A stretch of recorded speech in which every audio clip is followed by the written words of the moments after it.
Hello students, class 10th mathematics chapter triangles कर रहे हैं, राइट। आज एक थ्योरम कर रहे हैं। सीबीएसई में तो आपके कोर्स में नहीं है ये थ्योरम, पर मुझे ऐसा लगता है पर्सनली कि ये थ्योरम आपको आनी चाहिए, ठीक है, राइट। इसलिए मैं आपको पढ़ा रहा हूं और आपको पढ़ना है। ओके, चलिए मैं थ्योरम डिक्टेट करा रहा हूं, रजिस्टर और पेन लेके आप तैयार हो जाओ। ओके, चलिए मैं बुक में से रीड करता हूं थ्योरम, लिखिएगा। Prove that the internal bisector of an angle of a triangle divides the opposite side internally in the ratio of the sides containing the angle। ठीक है, ये जो मैंने आपके सामने अभी थ्योरम नरेट किया, ठीक है, राइट, इसको हम लोग शॉर्ट में इंटरनल बाइसेक्टर थ्योरम भी बोलते हैं, ठीक है, राइट। चलिए थ्योरम क्या बोल रही है ये मैं रीड करता हूं और आपको समझाता भी हूं। शुरू करें, चलिए करते हैं। ओके, क्या बोल रहे हैं देखो, the internal bisector of an angle of a triangle. Triangle के अंदर तीन एंगल होते हैं, ठीक है, राइट।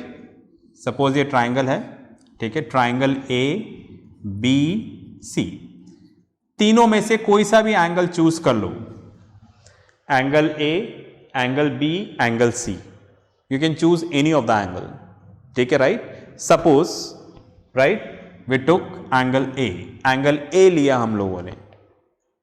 अब क्या बोल रहे हैं, जो एंगल आपने सेलेक्ट किया है इसका एंगल बाइसेक्टर ड्रॉ करो, राइट। एंगल बाइसेक्टर क्या होता है, राइट, जो एंगल को दो इक्वल पार्ट्स में डिवाइड कर लेता है। मतलब ये x है तो ये भी क्या होगा, x। इतनी बात में आ गई, ठीक है। तो क्या बोल रहे हैं, इस एंगल का एंगल बाइसेक्टर ड्रॉ करो और ये एंगल बाइसेक्टर इसके अपोजिट साइड पर जाकर सपोज D पॉइंट पे इंटरसेक्ट कर रहा है, ठीक है। थ्योरम का स्टेटमेंट ये बोल रहा है ना, दोबारा पढ़ता हूं, देखो क्या बोल रहे हैं, the internal bisector of an angle of a triangle, right। तो ये एंगल को इंटरनली बाइसेक्ट कर रहा है। इंटरनली मतलब तो क्या कुछ एक्सटर्नल भी होता है, बिल्कुल होता है, राइट, बाद में देखेंगे। फिलहाल बात कर रहे हैं इंटरनल एंगल का बाइसेक्टर ड्रॉ कर रहे हैं, internal bisector of angle A, ठीक है, राइट। चलिए, divides the opposite side internally, ठीक है, राइट। ये जो अपोजिट साइड है, राइट, इसको इंटरनली डिवाइड कर रहा है, बाइसेक्ट नहीं कर रहा, डिवाइड कर रहा है। किस रेशियो में डिवाइड कर रहा है, इसको डिवाइड कर रहा है, ठीक है, डिवाइड्स इंटरनली, ठीक है। किस रेशियो में डिवाइड कर रहा है, इन दोनों साइड्स के, ठीक है। मतलब जिस एंगल को बाइसेक्ट किया है उस एंगल्स की जो दो आर्म्स हैं उसके रेशियो के बराबर। मतलब BD upon DC equals to AB upon AC, ठीक है। तो the internal bisector of an angle of a triangle divides the opposite side in the ratio of the side containing the angle, ठीक है, right. ये जो यहां पर इन दोनों का जो रेशियो होगा वो ये जो एंगल बना रही है ना साइड्स, उनके रेशियो के बराबर होगा। अगर आपने यहां से लिया है BD तो इसके साथ वाली साइड लेना AB पहले, ठीक है।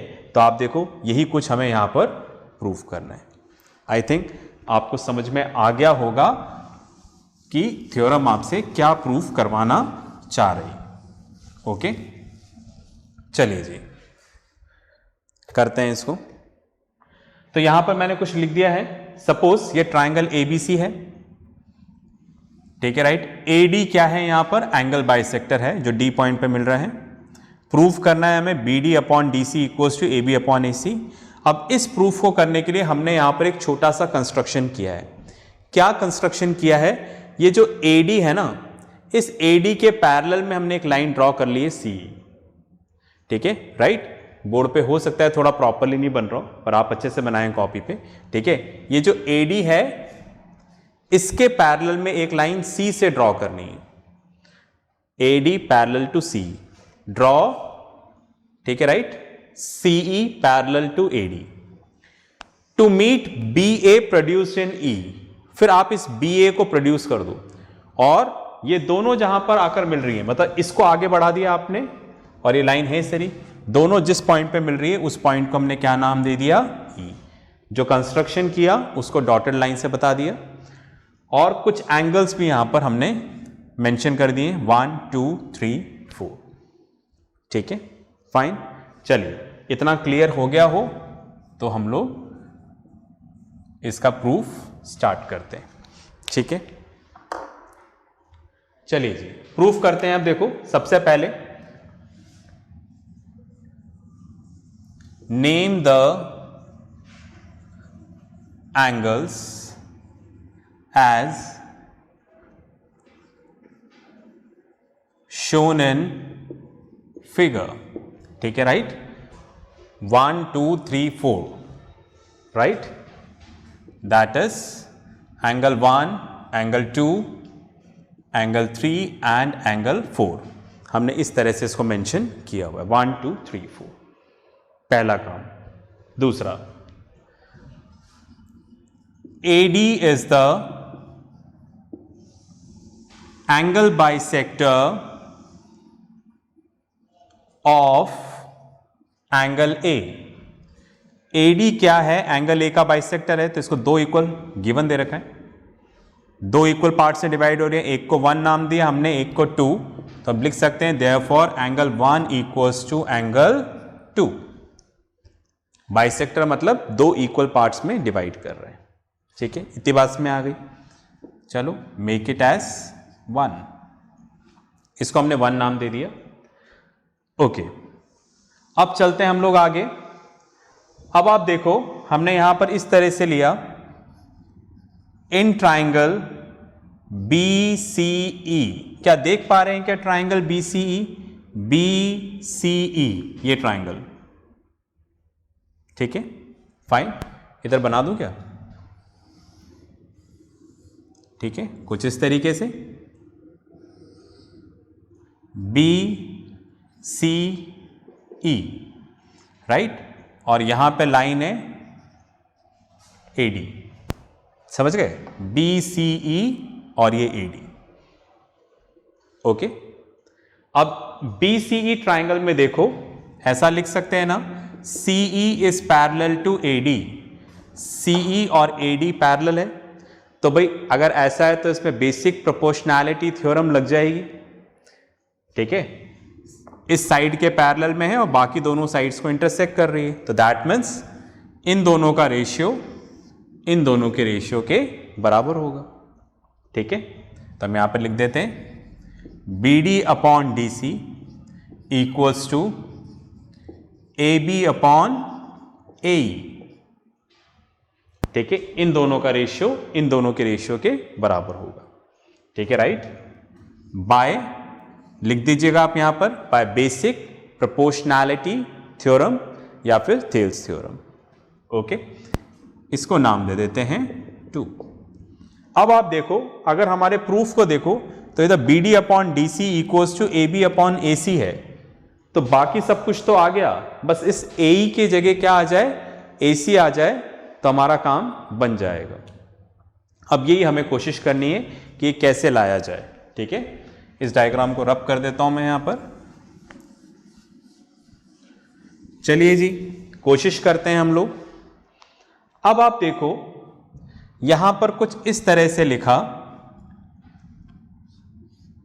AD is parallel to CE, AD और CE पैरेलल है, and BE is the transversal, छोटा लिखा, जगह कम थी तो छोटा लिख दिया, है ना, ट्रांसवर्सल लिखा हुआ है, तो बोल रहे हैं AD is parallel to CE। Okay, AD and CE ये पैरेलल है और इस तरह से लाइन यहां पर आ रही है। ठीक है, BE इज द ट्रांसवर्सल, समझ गए ना आप, समझ में आ गया होगा, ये लाइन जा रही है AD और ये पैरेलल है। तो ये वाली लाइन इसके पैरेलल है, तो ये वाला एंगल इसके इक्वल हो जाएगा। देखो क्यों इक्वल हो जाएगा, आप देखो इस लाइन को अगर मैं एक्सटेंड करूंगा तो कुछ इस तरह से आ जाएगा, ठीक है। तो ये वाला एंगल इसके इक्वल हो जाएगा कॉरस्पॉन्डिंग एंगल्स, ठीक है। कॉरस्पॉन्डिंग एंगल्स नहीं पता है तो अपने टीचर इंचार्ज से पूछिएगा, क्लास 9th का लाइंस एंड एंगल्स के वीडियोस वो आपको भिजवा देंगे, तो आपको समझ में आ जाएगा कि कॉरस्पॉन्डिंग एंगल्स क्या होते हैं।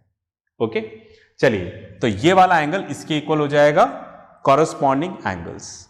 तो ये वाला एंगल क्या है 1, ये वाला एंगल हमने यहां पर क्या दे रखा है 4, तो एंगल 1 इक्वल्स टू क्या हो जाएगा 4, angle 1 equals to angle 4। Why, corresponding angles है ना, बहुत छोटा लिखा मैंने, आप समझ जाइएगा कॉरस्पॉन्डिंग एंगल्स, ठीक है। विल मेक इट एज 3, बस में आ गई होगी। आगे चलते हैं, इसको रब कर देते हैं।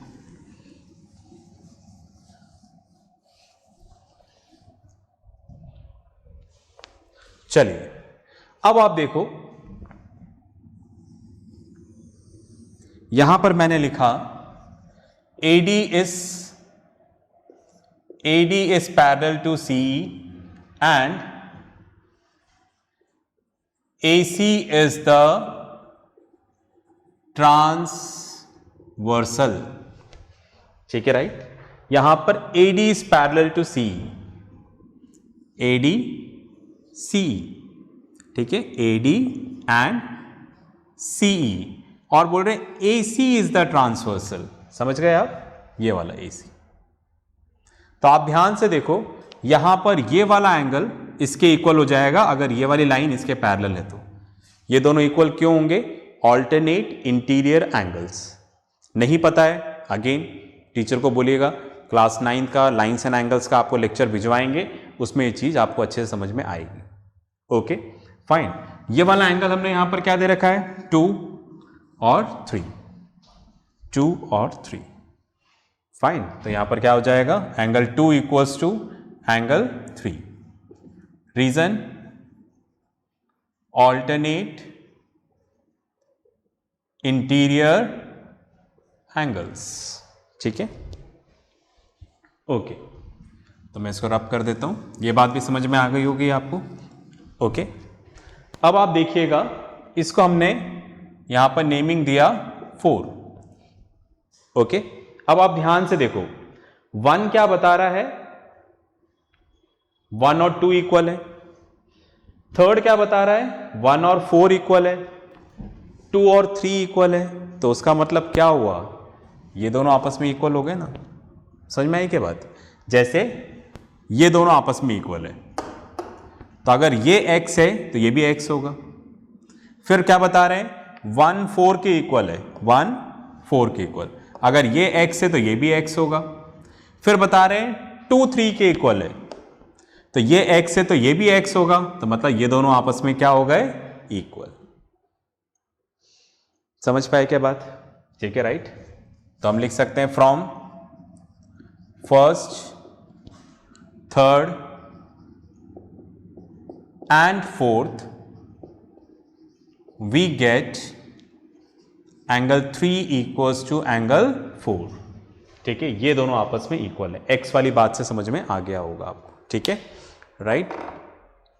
चलिए जी, अब हम यहां पर लिखते हैं इन ट्राइंगल ACE, क्या देख पा रहे हैं ट्राइंगल ACE को, ACE ये रहा ट्राइंगल, ठीक है।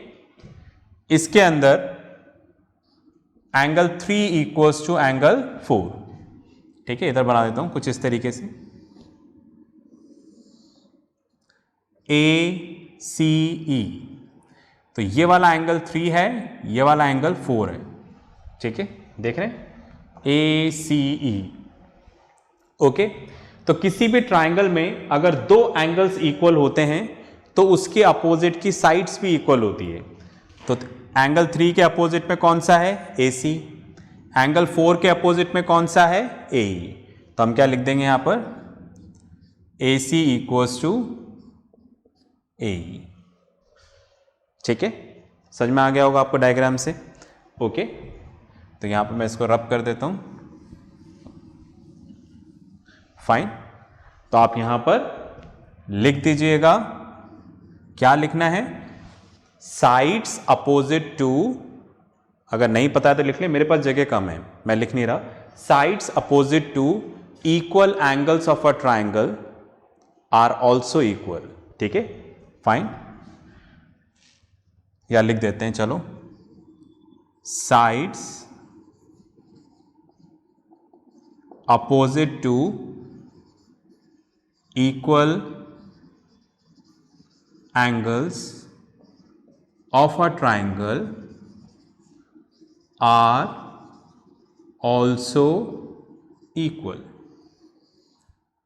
ठीक है, तो इस तरह से हमने प्रूफ कर दिया AC और AE आपस में क्या है, इक्वल है। ठीक है, राइट, इसको हम लोग नाम दे देते हैं 5।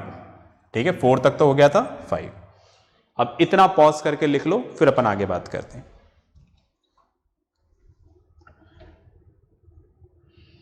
चलिए भाई, आपने लिख लिया होगा तो मैं इसको रब कर देता हूं। ठीक है, अब आप देखो, फ्रॉम, मैंने यहां पे लिखा from second and fifth we get, second मतलब ये रहा, फिफ्थ मतलब ये रहा। तो आप देखो, सेकेंड से मैंने ऐसे लिख दिया, BD upon DC equals to AB upon AE, पर AE किसके इक्वल है, AC, तो AE की जगह मैंने क्या लिख दिया यहां पर, AC। तो आप देखो, this is what we have to prove. ठीक है, राइट, तो इतना और लिख लो, फिर आगे का डिस्कशन करते हैं। चलिए, आपने लिख लिया होगा, ओके, तो मैं इसको रब कर देता हूं। ठीक है, अच्छी थ्योरम है देखो। ठीक है, राइट, क्वेश्चन सॉल्व करने में हेल्पफुल है। ठीक है, राइट, पर CBC में कोर्स में नहीं है। ओके, पर हमें आना जरूरी है। ओके, चलिए इसको भी रब कर लेते हैं एक बार, फिर दोबारा डिस्कस करेंगे इसको।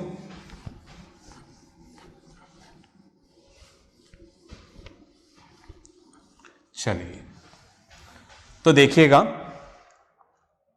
हमने क्या पढ़ा। सपोज ये ट्राइंगल है, ट्राइंगल ABC।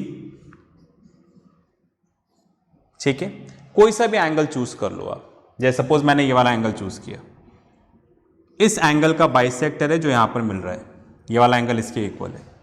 तो किसी भी ट्राइंगल के अंदर अगर आपको इस तरह से किसी भी एंगल का बाइसेक्टर मिल जाए, तो आप इसको कैसे लिख सकते हो, इसको इस तरीके से, राइट, इन दोनों का ratio BD upon DC equals to इस एंगल की जो साइड्स हैं, ये जो एंगल जो साइड्स बना रही हैं उनके रेशियो के बराबर होगा, AB अपॉन AC। पहले BD लिया है तो पहले इसी तरफ की साइड लेना। सपोज हमने एंगल A चूज नहीं किया, हमने एंगल B चूज किया, हमने इसका बाइसेक्टर ड्रॉ किया, राइट, और ये है BE, राइट। तो बाइसेक्टर है, बाइसेक्ट कर रहा है, इसको अपोजिट साइड में मिल रहा है। ओके, तो इन दोनों का ratio AE upon EC equals to, पहले ये लिखा तो पहले ये लिखना, AB upon BC। Opposite sides को दो पार्ट्स में डिवाइड किया है, इन दोनों का रेशियो जो एंगल की साइड्स बना रही हैं उनके रेशियो के बराबर होगा। अगर आपने पहले ये वाला यहां पे पार्ट लिया है तो ये वाली साइड लीजिएगा। ठीक है, चलिए एक और देखते हैं। सपोज यहां पर ट्राइंगल ABC है, राइट, या एंगल C है। ओके, आपने एंगल C का बाइसेक्टर ड्रॉ किया, तो दो पार्ट्स ये बन रहे हैं यहां पर, ठीक है राइट। तो इन दोनों का रेशियो AF अपॉन FP इस एंगल के साइड्स के बराबर, पहले आपने AF लिया तो पहले उधर वाली साइड लेना, AC upon BC। Okay, I hope मैं समझा पाया हूँगा। इसको भी आप पॉज करके लिख लें, ठीक है। चलिए, ये कई जगह क्वेश्चन सॉल्व करने में बहुत हेल्पफुल रहता है। ओके, चलिए जी, अब एक क्वेश्चन कर लेते हैं हम लोग यहाँ पर बुक में से। ओके, तो थोड़ा और आपको आइडिया लग जाएगा। मैं बुक में से क्वेश्चन यहाँ पर लिख देता हूँ। कुछ इस तरह से डायग्राम दे रखा है यहाँ पर, और ये ट्राइंगल हमें दे रखा है यहाँ पर, ट्राइंगल ABC, और यहाँ पर इस तरह से ये इसका बाइसेक्टर है AD। AD is the bisector of angle BAC। ये एंगल 1 दे रखा है, ये एंगल 2 दे रखा है। ये हमें 10 सेंटीमीटर दे रखा है बुक में, ठीक है। ये यहाँ पर 14 सेंटीमीटर दे रखा है, ठीक है। ये वाला पार्ट यहाँ पर x दे रखा है, ये वाला पार्ट यहाँ पर 6 - x दे रखा है, ठीक है। एंगल 1 इक्वल्स टू एंगल 2 है, ये एंगल बाइसेक्टर है, ठीक है।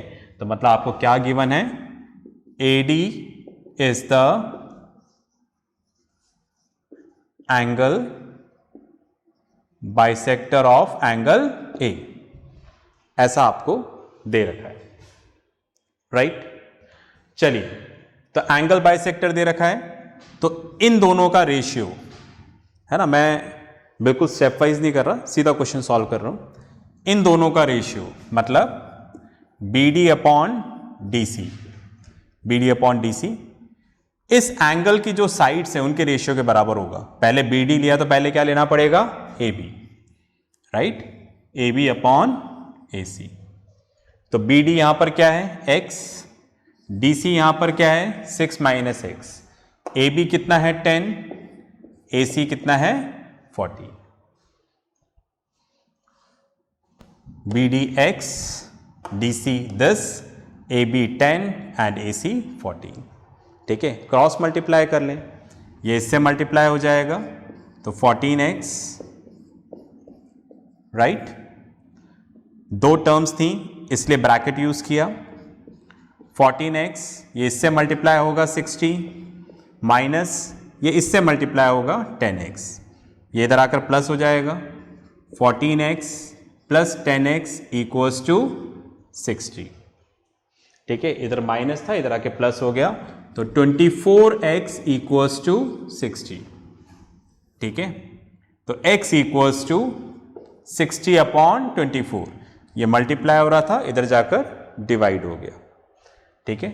तो 12 इंटू 5 60, 12 इंटू 2 24, तो x इक्वल्स टू 5/2, डिवाइड कर देंगे तो x इक्वल्स टू 2.5।